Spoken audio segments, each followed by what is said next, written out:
Eu sou a Pri Cordeiro e hoje a gente vai falar um pouquinho sobre estratégia de marca. E para bater esse papo, eu trouxe aqui o Raoni Kuzma.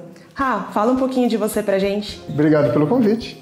Eu sou designer de conceito, especialista em estratégia de marca, sou professor universitário, sou mentor de startups, consultor associado em diversas empresas de branding e de marketing e apaixonado por gente. Acho que esse é o grande foco e a missão de vida, de fato. Compreender pessoas para gerar valor para elas, para que elas possam se transformar. Ai, que legal. E eu ia te perguntar justamente, e o que é a Aurolab? E o que a Aurolab faz? Quais são os serviços da Aurolab? Explica um pouquinho pra gente.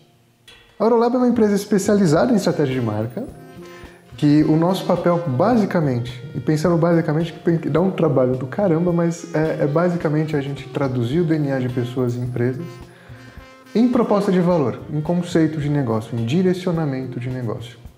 E fazer isso aliado já a dinâmicas de mercados que são específicos para um público específico, porque no final das contas essa proposta de valor vai se tornar relevante para um público final dentro de um contexto específico, dentro de uma cultura específica. Ou seja, essa proposta de valor ela já precisa ser extremamente bem direcionada para que seja relevante para um público final.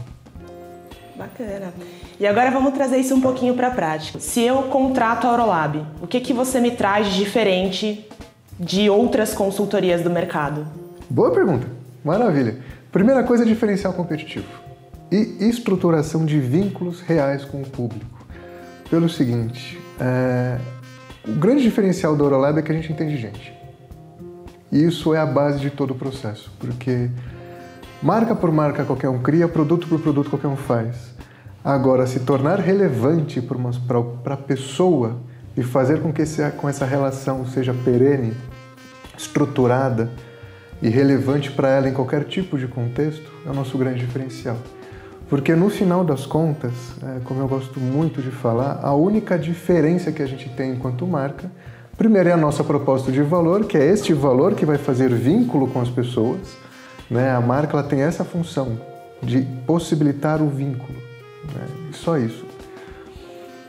E fazer com que essa relação seja duradoura, fazer com que essa relação entre marca e pessoa se torne algo coerente, algo estruturado e algo que seja relevante para as pessoas de fato, entendendo que cada pessoa tem o seu contexto, cada pessoa tem a sua dinâmica e cada demanda tem o seu repertório. Então, o fato da gente compreender de gente torna o processo extremamente mais assertivo e a competitividade dessa marca muito mais estruturada. Bacana. E como a gente está falando de gente, a gente não tem como não falar de comunicação, Qual a importância da estratégia de comunicação para uma empresa? E como você atua nisso? Qual que é a sua estratégia para criar estratégia de comunicação? Você pode falar um pouquinho? Claro, perfeito. Uma coisa que é muito importante quando a gente começa a trabalhar com comunicação é entender qual que é o repertório do nosso consumidor para que a gente fale diretamente com ele e ele entenda o que a gente está falando, ele veja valor naquilo. Porque toda marca é secundária ao dia a dia da pessoa. A gente tem que ser aplicável, a gente tem que ser secundário, a gente acompanha a jornada dela. E ela só vai perceber valor na gente se a gente conseguir comunicar na linguagem dela. E isso é muito legal. Porque como é que a gente faz isso? Entendendo de gente. Esse é o grande diferencial que a gente vai trabalhar. E a partir disso, entendendo que, sim, temos ondas de mercado, a gente tem tendências, mas a gente tem uma coisa que é infinitamente mais aprofundada, que são os valores que essas pessoas têm. E é ali que a gente vai conectar. Então imagina, se você é uma pessoa que tem uma dinâmica específica e eu venho com uma marca que eu simplesmente quero fazer com que você engula aquilo que eu estou propondo, não vai dar samba. Não vai ser legal. Então eu preciso te entender o que é valor para você, para a partir disso poder comunicar algo que seja relevante e compreensível para você em qualquer tipo de contexto. E por isso que é importante eu também entender qual o canal que você prefere que essa interação aconteça.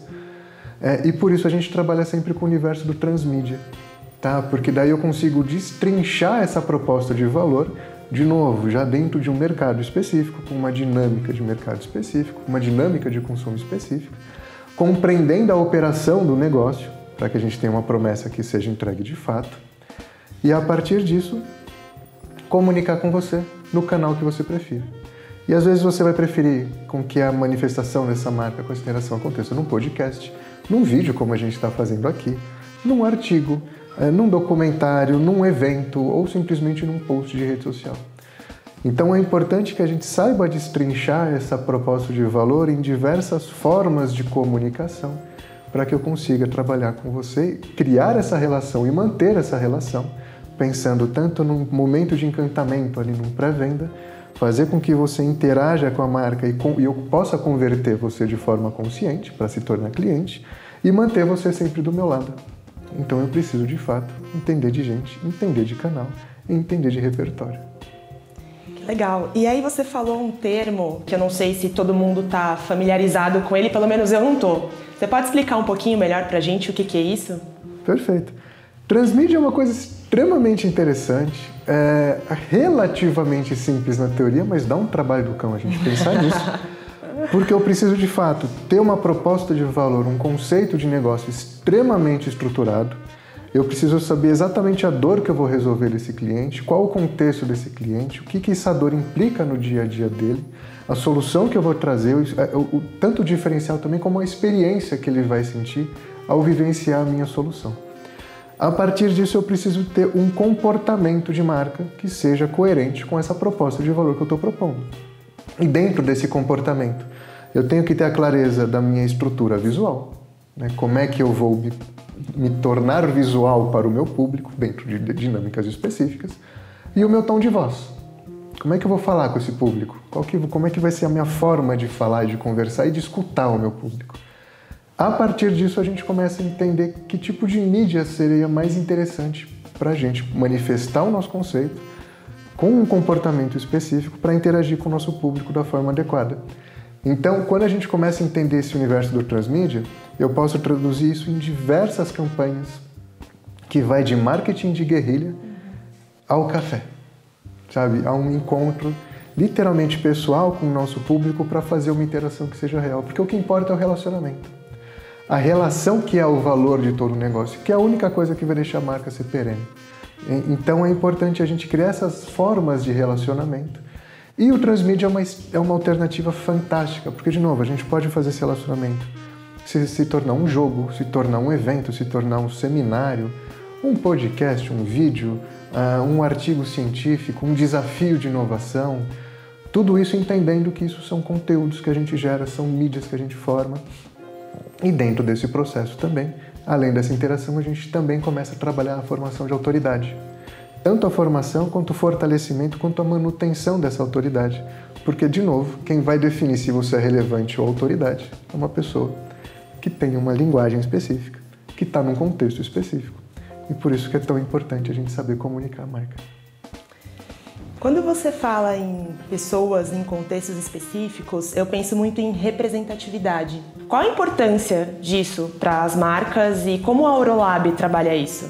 Perfeito. Esse é o pilar de inovação que qualquer marca tem que ter.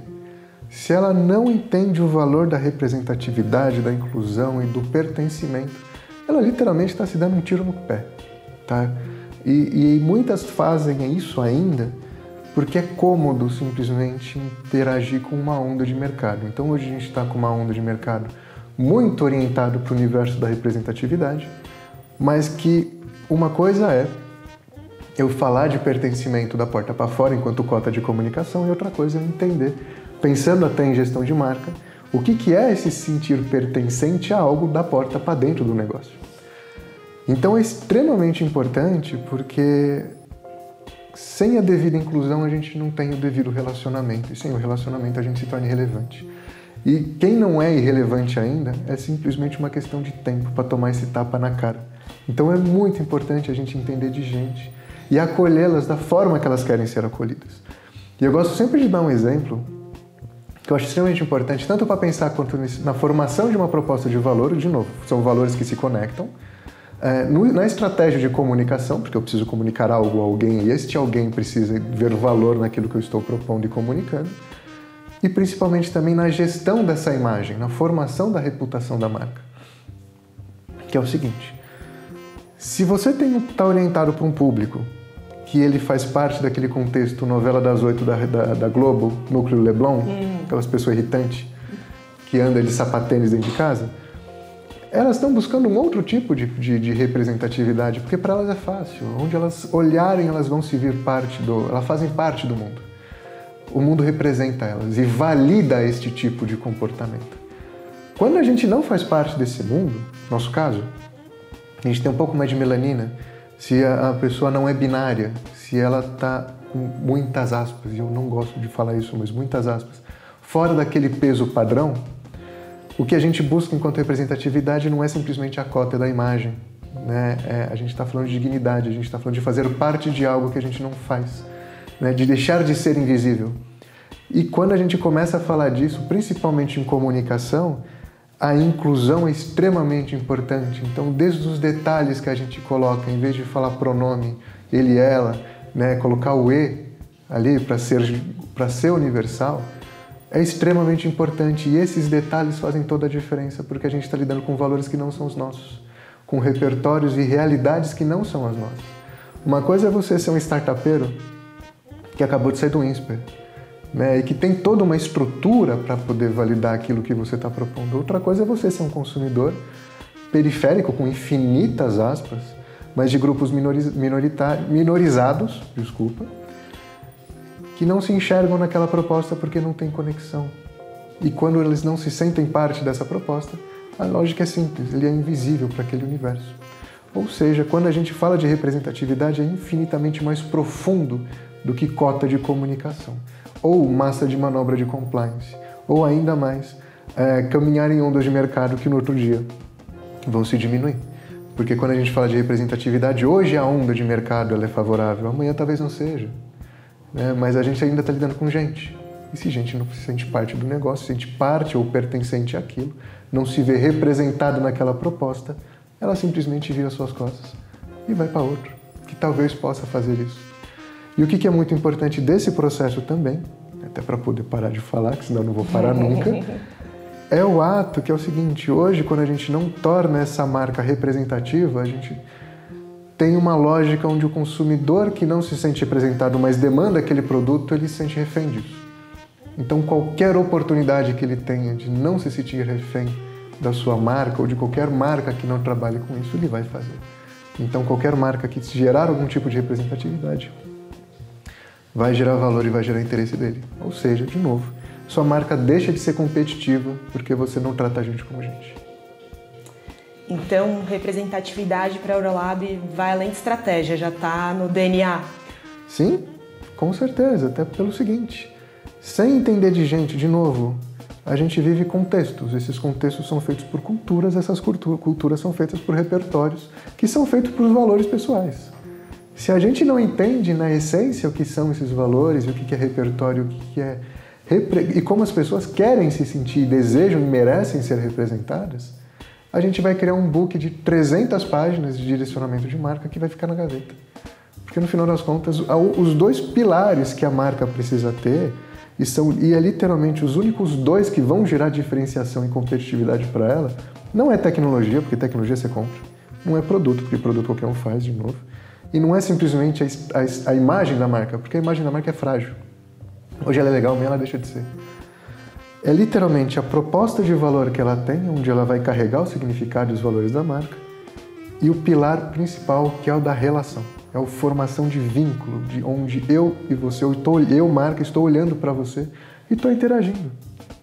É isso que vai gerar o valor. O resto é mutável, o resto é estrutura de produção. O resto é tecnologia que você compra, você aluga, você assina, ou produto que você cria hoje com uma tecnologia, amanhã você cria com outra, ou você importa ou exporta. Essas coisas são quase secundárias. E por ser uma empresa especializada em estratégia de marca, para a gente esses dois pilares são os mais importantes que tem. E os únicos que tornam um posicionamento perene. Beleza, obrigada por essa, mais que um papo, foi uma aula. Eu que agradeço. Deixo aberto aqui caso você queira falar mais alguma coisa, mas desde já te agradeço muito pelo papo. Eu que agradeço, foi um prazer imenso, foi um papo incrível E até a próxima, com certeza. Até.